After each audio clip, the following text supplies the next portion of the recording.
Welcome back to Hoffman Academy. I'm Al. Great theme. Even if you haven't seen the show, you'll love to play it. Go ahead and grab the sheet music on the link below so you can follow along with me. And remember, this is the intermediate version. If this one looks too challenging, check out our elementary version. Okay, so if you have the sheet music, let's start from the top. All right, we're starting with right hand only for these first four measures. And this is way up here on the top of the treble clef. This first measure is a D minor chord in the second inversion. So we're going to play that up and down a couple times. And then it's the same position, but we're going to change fingers. Our middle finger plays the C. This is now an F major chord. Now this next measure is an A major chord. Normally you'd play that with 5, 3, and 1 like this, but you'll see why it's going to be easier to do 4 and 2 right here. And then you actually do that same chord again for the first half of this next measure, but then you're going to use finger 3 because this is why we used finger 4 before. We have to get up to our finger 5 on that high A. So these last two measures, measures 3 and 4, look like this. And then my third finger replaces right there. And those are staccatos. You can kind of play those like this. Pop, pop. That makes it kind of cool. All right, let's do these first four measures slowly together. Okay, are you in position? Let's do this at this speed. 1, 2, here we go. 1, 3, 4, 1, 2. Now fourth finger on E. And one more time, and then third finger replace. Good. Now right after we get to that high A, we're already in position for the melody in measure 5. So we're going to start there. We'll get to the left hand in a second. It's going to be pretty challenging, so I'll show you a couple options to help make it easier. But first, this melody. This melody is pretty simple. It's mostly steps, a couple of skips. So I'm just going to play along with it and see if you can keep up on your sight reading skills. I'm going to go kind of slow, starting on measure 5 with this D. Here we go. 1, 2, 3, 4. 1, 2, 3, 4. Freeze right here. This is a tricky rhythm, so I'm just going to tell you how this goes. This goes 1, 2, and 3, 4. So that G has to come after 2, but not on 3. On the and in between 2 and 3, like this. 1, 2, and 3, 4. So try that a couple times if you need to. 1, 2, and 3, 4. And that stretch down to the C. And then starting measure 9 is just like measure 5. 1, 2, 3, 4. Note, half, note, half, note, note.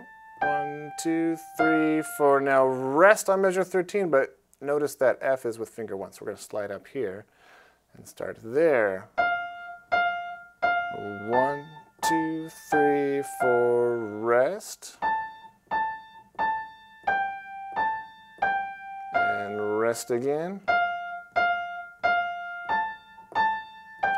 And rest. And then stretch up a little bit to this C sharp for 3 of those. And then back to F again. Rest. 2, 3, 4. 1, 2, 3, 4. Rest. This is a B flat.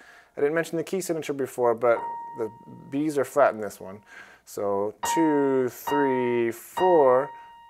G for 2 beats, 3, 4 up to the C, skip down, and then that C sharp again, so just a little bit of a stretch, and now we repeat all the way back to the beginning. So this is kind of a big trick. You have to play that C sharp and then jump really quickly back to our starting position. So let's try that. Let's go to measure 24, and then do measure 25, and then jump back to measure 1 at the beginning, kind of like this. Here's measure 24 with a G. We're still in 4. 1, 2, 3, 4. 1. Just like that. Okay, we'll play a faster version of the right hand in a minute, but let's talk about this left hand. All this left hand is doing for most of this is this cool little pattern of pinky to thumb, back and forth. Now, this is called a power chord, and this makes it sound way cool.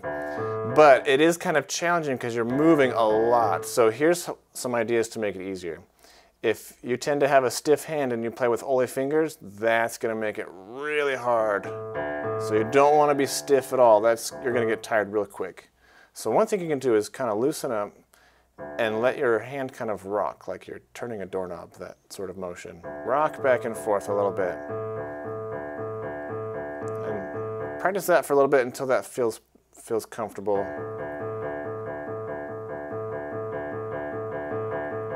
And that should feel really, really nice. Now the other really challenging part about this left-hand part is that it does that, but then it changes positions really quickly. So it's in this D position down here, and then it has to quickly go to F, which isn't too bad, but then watch this. When it goes to measure 9, here we go. It has to jump way down to that B flat down here. So if you find that a challenge and it's kind of going and you're missing, so what you could do, a little secret, is just leave off that last C. You could go 1, 2, 3, 4, and then use that last 8th note of a beat for measure 8, measure 7, and watch my left hand. I'm going to leave out that last C. See how this works. 1, 2, 3, 4. See? Sounds pretty good just like that. Okay, then I'll show you these chords. So this starts on measure 5. In our D position, it goes 1, 2, 3, 4. Again, 2, 3. Shift up to F. 2, 3, 4. 1, 2, 3, 4. 1, 2, 3, 4. 2, 3, 4. Now, just a step up to C, but only for one measure, because then it's got to go down to A. So that's C, 2, 3, 4, down to A, 2, 3, 4, and then right back up to D. Okay, and then does the same pattern again. So let's figure out how these two hands go together. Starting at measure 5, I'm going to go kind of slow. Notice when in measure 7, when the right hand and the left hand link up. They start here, and you have 2 other notes in the left hand, and then the G plays with the thumb on the C, 2 more notes, and then they play together here, the A on beat 4 with the F again. So when we get there, watch out for that. I'm going to count that really carefully. But starting back at measure 5, 1, 2, here we go. 1, 2, 3, 4, 1, 2, 3, 4, shift 1, 2, and 3, and 4, and 1, 2. Moving on. 1, 2, 3, 4, 1, 2, 3, 4. Move up to C. 2, 3, 4, 1, 2, 3, 4. Now here I want to, this is a tricky spot because I have to also move my right hand to my thumb on F. So there's a big shift here from the A position to the D position, and I have to move my hand there. So let's play measure 12 again one more time. Here it is. Here's the A position and the G. 1, 2, 3, 4, 1, 2, 3, 4.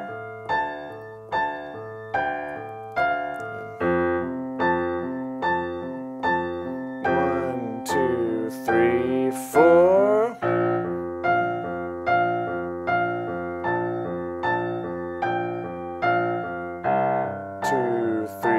4 down to A, 2, 3, 4, 21.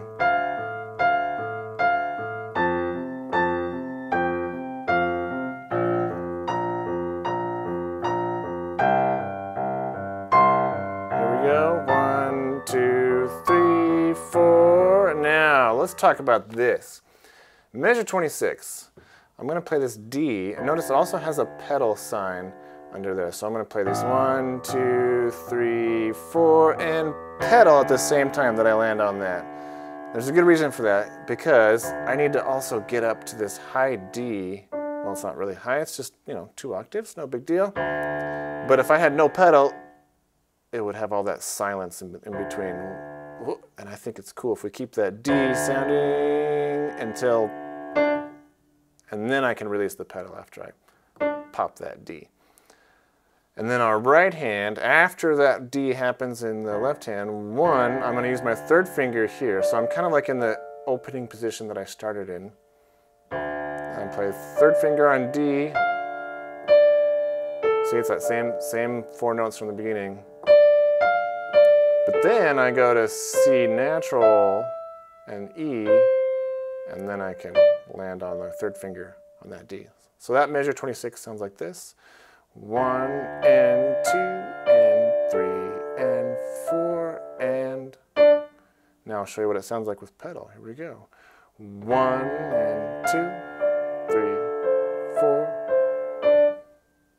Sound pretty cool, right? Now let's talk about this. I know you're all looking at this big squiggly line and going, whoa, is that a glissando? Yes, it is. It's a glissando. Now, glissandos are written like this. They have a starting note and an ending note and that squiggly line. But that does not mean that you have to play every single note from this note all the way down to that note. So what this is kind of just an effect. You can play that D, and I use my finger 1 because I use my thumbnail to kind of drag it across the keys like that. But you could try something, you could use your 2nd finger and kind of drag the side of it. Some pianos are stiffer than others, so they might hurt, but some keyboards are actually pretty easy. You can just kind of go like that and drag the side of your finger along the keys. So what I do is I go 1, 2, 3, 4, like that. 1, 2, notice I didn't get all the way there. I kind of faded out about halfway through. So I play there. You definitely hear these first few notes.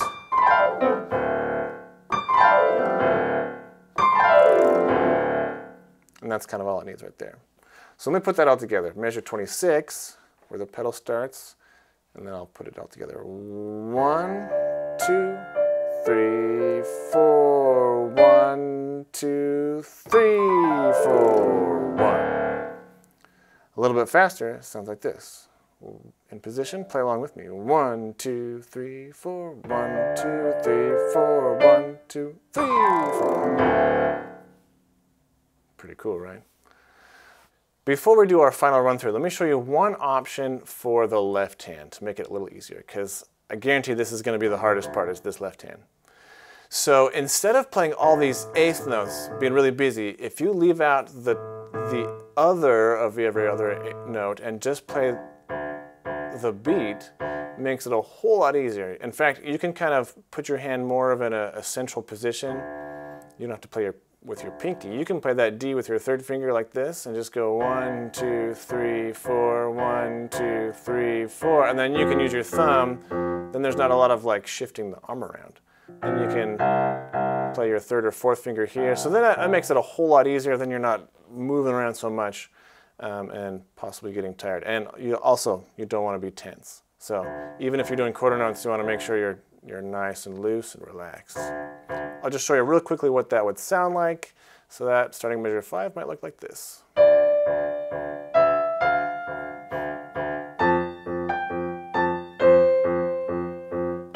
Kind of like that. So if you like that better, you can give that a try also. Okay, last thing. I'm going to play the whole thing, both